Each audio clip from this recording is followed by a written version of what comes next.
नमस्कार दोस्तों, सार्थक एकेडमी क्लासेस में आपका स्वागत है। 52 जिलों की इस सीरीज में आज का जो हमारा जिला है वो है जिला रायसेन। रायसेन जिला न केवल ऐतिहासिक बल्कि पुरातात्विक संबंध में भी मध्य प्रदेश में एक विशेष स्थान रखता है। रायसेन जिले के 2 स्थल यूनेस्को के विश्व धरोहर सूची में शामिल है। तो आइए करते हैं स्टार्ट। रायसेन जिले का अगर हम गठन की बात करें तो वर्ष 1956 में इसका गठन हुआ है। अगर बात करें क्षेत्रफल की तो 8,466 वर्ग किलोमीटर का इसका क्षेत्रफल है ना। प्रमुख रूप से यहाँ पर 2 नदियाँ है ना, एक है बेतवा नदी और एक है बरना है ना। बेतवा नदी का तो यहाँ पे उद्गम स्थल ही है ना। अगर बात करें हम रायसेन जिले के पड़ोसी जिलों की है ना, तो इसके भोपाल, विदिशा, सागर, नरसिंहपुर, होशंगाबाद, सीहोर है ना, ये कुल इसके पड़ोसी जिले हैं है ना। और बीच में है रायसेन। रायसेन जिलों में ग्रामों की संख्या देखी जाए तो 1,485 गांव है ना। अगर हम तहसील की बात देखें तो यहाँ पर टोटल 8 तहसीलें हैं है ना, जिसमें रायसेन, गैरतगंज, बेगमगंज, गौहरगंज, बरेली, सिलवानी, उदयपुरा, वाडी और सुल्तानपुर है ना। वही अगर विकास खंडों की बात करें तो टोटल 7 विकास खंड है। इसमें बरेली, बेगमगंज, गौरतगंज, अब्दुल्लागंज, साची, सिलवानी और उदयपुरा है ना। यहाँ पे अब्दुल्लागंज और साची ये विशेष स्थान रखते ही रखते हैं ना। अब्दुल्लागंज भी हमको मिल जाता है भीमबेटका है ना, और साची में साची का स्तूप है। जनसंख्या की बात करें तो 2011 की जो जनगणना है इसके अनुसार यहाँ पर 13,31,597 कुल जनसंख्या है। इस जनसंख्या का जनसंख्या घनत्व देखें तो 157 व्यक्ति प्रति वर्ग किलोमीटर में यहाँ पे रहते हैं।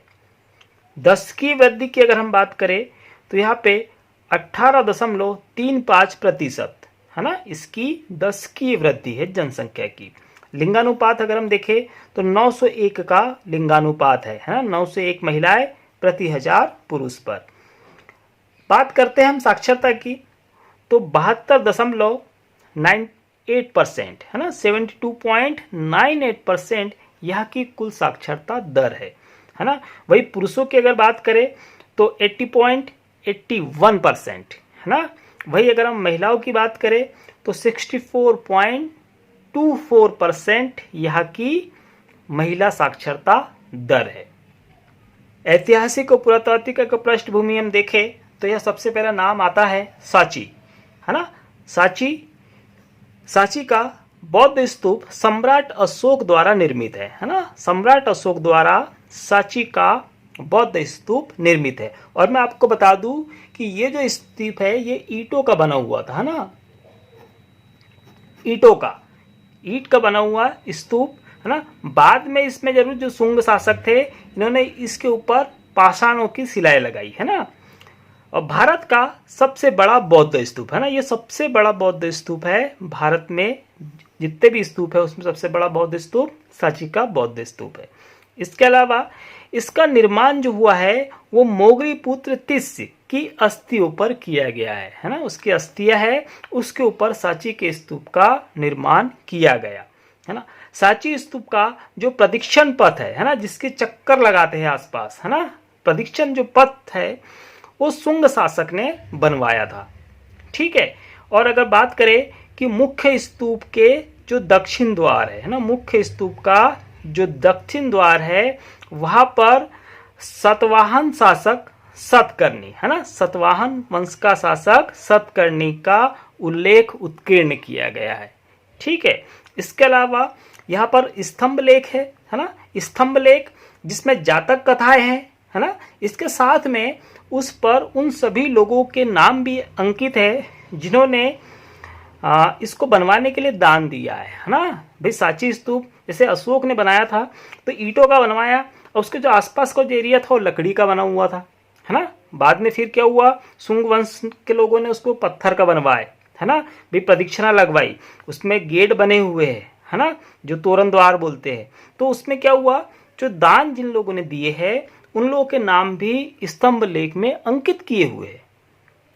इसके अलावा अंतर्राष्ट्रीय बौद्ध विश्वविद्यालय, है ना, अंतर्राष्ट्रीय बौद्ध विश्वविद्यालय 2012 में, है ना, ये कहाँ स्थापित किया गया है, सांची में। ठीक है। इसके अलावा यूनेस्को द्वारा विश्व धरोहर सूची में 1989, है ना, 1989 में इसको शामिल किया गया है ना। तो ये भी याद रखेंगे कि सांची को विश्व धरोहर सूची में, है ना, 1989 में शामिल किया गया है। इसके अलावा जो मुख्य स्तूप के जो तोरण का निर्माण है ना, तोरण का जो निर्माण है उसका जो निर्माण है वो पुष्यमित्र शुंग ने करवाया, है ना। तोरण द्वार आप लोगों ने देखा होगा चित्रों में, वही दिखता है सबसे अच्छा। तो उसका निर्माण किसने कराया है, पुष्यमित्र शुंग ने। इसके बाद हम बात करेंगे भीमबेटका की, है ना। भीमबेटका अगर हम जाते हैं तो रायसेन डिस्ट्रिक्ट में तो पड़ता ही, हम रायसेन डिस्ट्रिक्ट पढ़ रहे हैं, तो रायसेन डिस्ट्रिक्ट में अब्दुल्लागंज के पहले, है ना, अगर हम नीचे से जाते हैं तो अब्दुल्लागंज के पहले हमें भीमबेटका मिलता है ना। अगर हम भीमबेटका की बात करें तो ये प्रागैतिहासिक काल के स्थल है ना, मतलब जिस समय मनुष्य शिकार कर रहा था उस समय के स्थल है ना। इसके अलावा पांडवकालीन गुफाएं हैं, है ना, पांडवकालीन गुफाएं या शैलाश्रय जिसको बोलते हैं, ये वहां पर मौजूद है। इसके अलावा नवपाषाण काल की, है ना, नवपाषाण काल की 600 गुफाएं वहां पर है। ठीक है। इसके अलावा जो शैल चित्र हमको मिले हैं दीवारों पर, है ना, गुफाओं की जो दीवारों पर शैल चित्र निर्मित है वो सफेद और लाल रंग के है।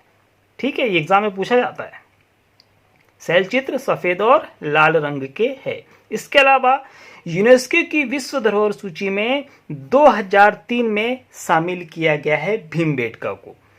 ठीक है। और अगर हम बात करें इसकी खोज, है ना, कि इनकी खोज कब हुई थी भीमबेटका की, तो 1957 में डॉक्टर विष्णुधर वाकणकर, है ना, ये मध्य प्रदेश के, है ना, मध्य प्रदेश के पुरातत्वविद, है ना, मध्य प्रदेश के पुरातत्वविद है श्री विष्णु श्रीधर वाकणकर, है ना। तो इनके द्वारा इसको खोजा गया था 1957 से 58 के मध्य में, है ना। यही अगर हम बात करें कि सांची स्तूप की खोज कब हुई थी, है ना, सांची स्तूप की खोज कब हुई थी, तो सांची स्तूप की जो खोज हुई थी वो हुई थी 1818 में, है ना। सांची की खोज कब हुई, 1818 में। किसने करी, तो खोज करी है टेलर, है ना, खोज किसने करी है, टेलर मतलब जनरल टेलर ने सांची के स्तूप की खोज करी। इसके बाद में भाई अपने भारतीय पुरातत्व विभाग के जनक, है ना, या भारतीय पुरातत्व के जनक, है ना, सर अलेक्जेंडर कनिंघम, इन्होंने 1853 में यहाँ पे सर्वे कराया और इसकी मरम्मत कार्य कराई, है ना। फिर जो सांची स्तूप है उसकी पूरी मरम्मत कार्य कराई। उसके बाद में फिर हमको अभी जिस समय जैसा दिखता है वो, तो उस व्यवस्था पे लाके उन्होंने उसको खड़ा किया। ठीक है। तो ये याद रखेंगे इतना सा सांची स्तूप के लिए। ठीक है। और भीमबेटका जो है इसकी खोज किसने करी है, विष्णु श्रीधर वाकणकर ने, है ना, 1957 से 1958 के मध्य। ठीक है, बस इतना सा याद रखेंगे। इसके बाद फिर हम बात करेंगे भोजपुर की, है ना। भोजपुर में 7.5 फीट ऊंचा, है ना, एकाश में मतलब एक सिंगल पत्थर का शिवलिंग निर्मित है ना, सबसे ऊंचा शिवलिंग है मध्य प्रदेश का, है ना। इसको पूर्व का सोमनाथ, है ना, पूर्व का सोमनाथ या उत्तर का सोमनाथ या मध्य भारत का सोमनाथ, है ना, किसे कहते हैं, भोजपुर को, है ना। यहाँ पे शिवलिंग है 7.5 फीट ऊंचा, है ना। अगर हम बात करें कि इसका निर्माण किसने कराया था, तो इसका निर्माण किसने कराया था, तो परमार राजा, है ना, परमार राजा भोज, है ना। और परमार राजा की राजधानी कौन सी थी, तो धार थी, है ना। परमार राजाओं की राजधानी कौन सी थी, धार थी। परमार राजाओं की राजधानी क्या थी, धार। और इन्हीं राजा भोज ने क्या किया है, भोजपुर शहर की भी स्थापना करी है और इस मंदिर की भी स्थापना करी है ना। और इसका शासन काल अगर हम बोले या इसका निर्माण काल बोले हम, भोजपुर का निर्माण काल, तो 11वीं शताब्दी में इसका निर्माण हुआ है। ठीक है, तो बस इतना से याद रखेंगे। और यहाँ पर जो वेत्रवती नदी बोला है ना, वेत्रवती नदी के किनारे क्या है, भोजपुर है। तो वेत्रवती मतलब कि बेतवा, है ना। बेतवा नदी को ही वेत्रवती पहले कहा जाता था, है ना। और बेतवा को मध्य प्रदेश की गंगा, है ना, मध्य प्रदेश की गंगा कहा जाता है प्रदूषण के स्तर से, क्योंकि ये नदी भी बहुत ज़्यादा प्रदूषित है ना।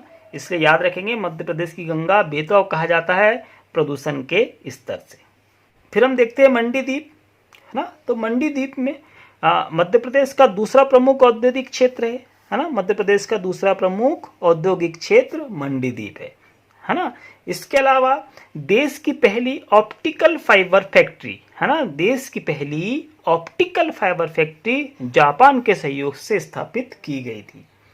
ठीक है, इसके अलावा दवा उद्योग के लिए भी मंडी द्वीप काफी मशहूर है। ठीक है, तो इतना सा यहाँ पर। इसके अलावा कुमारगांव जो प्लेस है ना, कुमारगांव, यहाँ से बेतवा का उद्गम स्थल है ना। कुमारगांव बेतवा का उद्गम स्थल है। और ये कौन सा पर्वत है, ये विंध्य पर्वत है। विंध्य पर्वत, है ना, विंध्य पर्वत है जहां से बेतवा नदी का उद्गम हुआ है ना। और इस कुमारगांव में अनेक प्राचीन मंदिर भी बने हुए हैं, है ना। फिर एक आता है जगह कुचवाड़ा, है ना, कुचवाड़ा प्लेस है। तो कुचवाड़ा प्लेस में आचार्य रजनीश का जन्म स्थल कहा गया है ना। जो कुचवाड़ा स्थल है इसको आचार्य रजनीश का जन्म स्थल, है ना। अब आचार्य रजनीश कौन, तो ये है भैया ओशो, है ना। ओशो इंस्कपम भरीवाची परिचित है, तो इन्हीं का नाम है आचार्य रजनीश। तो इनका जन्म जो है वो कुचवाड़ा में माना जाता है। फिर कामखेड़ा एक प्लेस है, कामखेड़ा, है ना। तो यहाँ पर मुगल काल का, है ना, मुगल काल में प्रशासनिक मुख्यालय यहाँ पर था, कामखेड़ा में। ठीक है, फिर हम बात करते हैं विशिष्ट बिंदुओं की, है ना, रायसेन के लिए। तो रायसेन के विशाल किले, है ना, रायसेन का विशाल किला है। तो राजवासनी, है ना, या राजाशैन, राजवासनी या राजाशैन के नाम पर इसका नाम रायसेन पड़ा, है ना। जो रायसेन का किला है तो उसी के नाम पर रायसेन का नाम पड़ा, है ना। इस किले में इत्र महल है। ठीक है, इस किले में इत्र महल भी है।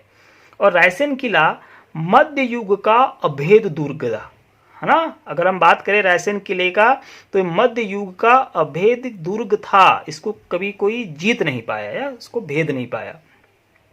फिर हम बात करेंगे भोपाल नवाब फैज मोहम्मद खान, है ना। भोपाल के जो नवाब थे फैज मोहम्मद खान ने 1760 में यहाँ पर कब्जा किया था। इसके अलावा जो रायसेन है 1950 में 1950 में भोपाल स्टेट, है ना, भोपाल स्टेट में जिला था। ठीक है, 1950 में भोपाल स्टेट में जिला था। हम लोग देखते हैं मध्य प्रदेश के गठन के समय कि मध्य प्रदेश ए, बी और सी, है ना, 3 प्रांतों में बटा हुआ था। इसके अलावा यहाँ पर भोपाल अलग था, है ना, बीच में भोपाल अलग क्षेत्र था। तो भोपाल जो स्टेट था उसका रायसेन जो है जिला बना 1950 में। और भोपाल स्टेट के जो मुख्यमंत्री थे वो डॉक्टर शंकर दयाल शर्मा थे उस टाइम में। डॉक्टर शंकर दयाल शर्मा भारत के राष्ट्रपति भी रहे। ठीक है, अन्य बिंदुओं की हम बात करें तो रातापानी जो अभ्यारण्य है ये तो यहाँ पर है ही, है ना, लेकिन इसमें टाइगर प्रोजेक्ट भी प्रारंभ किया गया है ना। रातापानी अभ्यारण्य रायसेन में है और इसमें टाइगर प्रोजेक्ट भी स्टार्ट किया गया है। इसके अलावा हिंदुस्तान इलेक्ट्रोग्राफाइट, है ना, हिंदुस्तान इलेक्ट्रोग्राफाइट यहाँ पर प्लांट है और ये ग्रेफाइट की एशिया में सबसे बड़ी फैक्ट्री है ना। ग्रेफाइट की एशिया की सबसे बड़ी फैक्ट्री कहाँ पर है, रायसेन डिस्ट्रिक्ट में, है ना। हिंदुस्तान इलेक्ट्रोग्राफाइट उसका नाम है। इसके अलावा रायसेन व विदिशा की संयुक्त सिंचाई परियोजना, है ना, रायसेन जिला और विदिशा जिला की संयुक्त सिंचाई परियोजना है हलाली परियोजना, और इसी का नाम क्या है, सम्राट अशोक सागर परियोजना, है ना। इसका वैकल्पिक नाम जो है वो है सम्राट अशोक सागर परियोजना, है ना। इसके अलावा मगेंद्रनाथ की प्रागैतिहासिक गुफाएं मिली हमको पठानी गांव में, है ना। जिस काल की हमको भीमबेटका की गुफाएं मिली है उसमें शैलाचित्र मिले हैं, वैसे ही मगेंद्रनाथ जो हमको गुफाएं मिली है, मगेंद्रनाथ की गुफाएं, है ना, ये भी बिल्कुल वैसी ही है ना। तो इसको भी थोड़ा सा याद रखेंगे। पर्यटन विभाग द्वारा यहाँ पर भोजपुर उत्सव समारोह आयोजित किया जाता है। ठीक है, भोजपुर उत्सव समारोह कहाँ आयोजित किया जाता है, तो रायसेन में। ठीक है, और कौन करता है, तो पर्यटन विभाग करता है।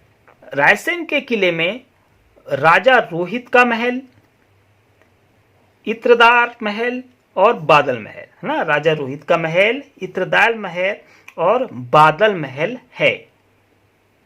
इसके अलावा जो गिन्नौरगढ़ का किला है वो तोतों के लिए प्रसिद्ध है भाई। ठीक है, अगर एग्जाम में आए तो उसको बता देना कि तोतों के लिए गिन्नौरगढ़ का किला प्रसिद्ध है, और वो है रायसेन डिस्ट्रिक्ट में, है ना। रायसेन डिस्ट्रिक्ट में गिन्नौरगढ़ का किला है।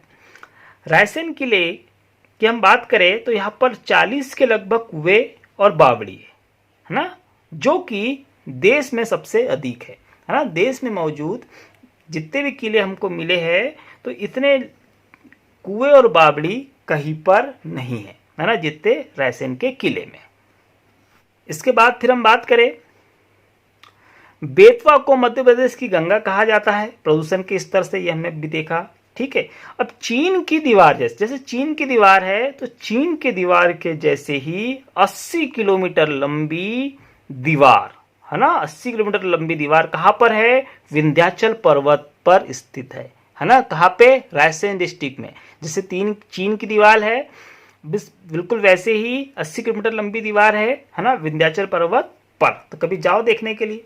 ठीक है, सांची का प्राचीन कालीन नाम कानका या बौद्ध श्री पर्वत, है ना, कानका या बौद्ध श्री पर्वत है।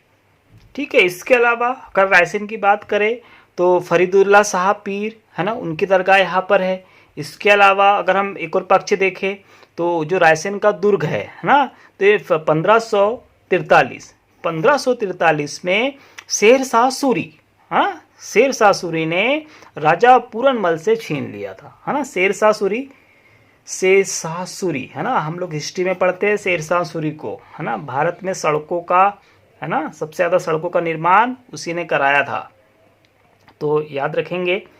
ठीक है, तो ये है हमारी रायसेन डिस्ट्रिक्ट। मोटे तौर पे जितने भी प्रश्न इसमें बनने वाले थे हम लोगों ने सारे कवर किए हैं। इसके बाद अगर कुछ प्रश्न बच जाते हैं, है ना, तो हम अलग से वीडियो लेंगे, उसमें हम सारे जिलों के क्वेश्चंस और कवर करेंगे। ठीक है, तो 52 जिलों के सीरीज में आज हमारा 8वां जिला कंप्लीट हुआ। ठीक है, कल फिर मिलते हैं किसी और जिले के साथ में। तब तक के लिए जय हिंद, जय भारत।